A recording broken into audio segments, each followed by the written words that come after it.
Since his dubious escape from prison after Tel Aviv launched its genocidal war in Gaza on October 7, 2023, Abu Shabab had rebranded himself and his gang as local security officers as part of a group calling itself Counter-Terrorism Mechanism.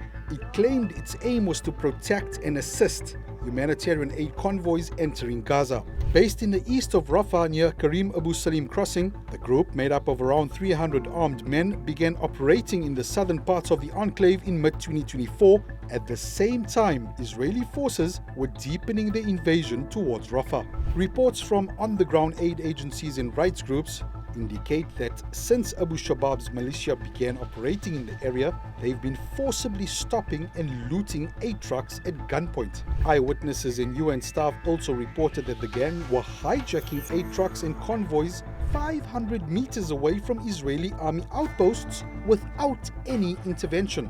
In November 2024, the Palestinian government in Gaza launched a major crackdown on the gang, killing at least 20 of its militiamen during joint raids with local tribes. Gaza's security services reported that the militia were working in cahoots with Israeli forces after the communications were intercepted.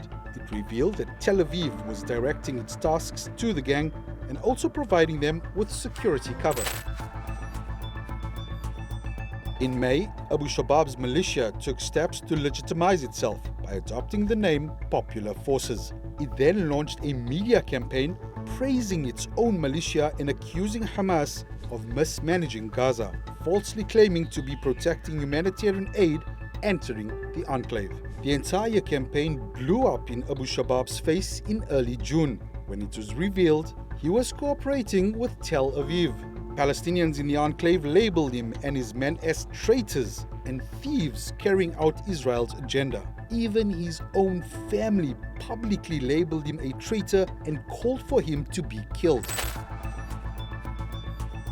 On June 5th, Israeli opposition leader and head of the right-wing Yisrael Beitenu party, Avigdor Lieberman, accused Israeli Prime Minister Benjamin Netanyahu of arming criminal gangs in Gaza. הם מקבלים נשק ממדינת ישראל. זה טירוף מוחלט. אני לא בטוח שזה עבר קבינט וקבינט אישר את זה. The next day, Netanyahu confirmed the claims, defending the move as a way to save soldiers' lives. שבצד גורמי הביטחון אנחנו הפעלנו חמולות בעזה שמתנגדות לחמאס. מה רע בזה? זה רק טוב. רק מציל חיים של חיילי צה"ל. On June 3rd, the militia released a video urging civilians to return to eastern Rafah through a voice note attributed to Abu Shabab. ندعو أبناء وعائلات المنطقة الشرقية لرفح بالعودة إلى بيوتهم الآمنة حيث تم توفير الدواء والغذاء والسكن الملائم والأمن والأمان. A week later, he released another voice note. بخصوص ما يتم ترويجه عن علاقتنا مع الاحتلال، لم نلتقي بأي ضباط ولا علاقات لدينا بالاحتلال. وجودنا هنا اضطراري لحماية العائلات في مناطق يراقبها الجيش، ولو حصل هناك أي تنسيق سيكون إنساني لمصلحة شعبنا في المنطقة الشرقية برفح.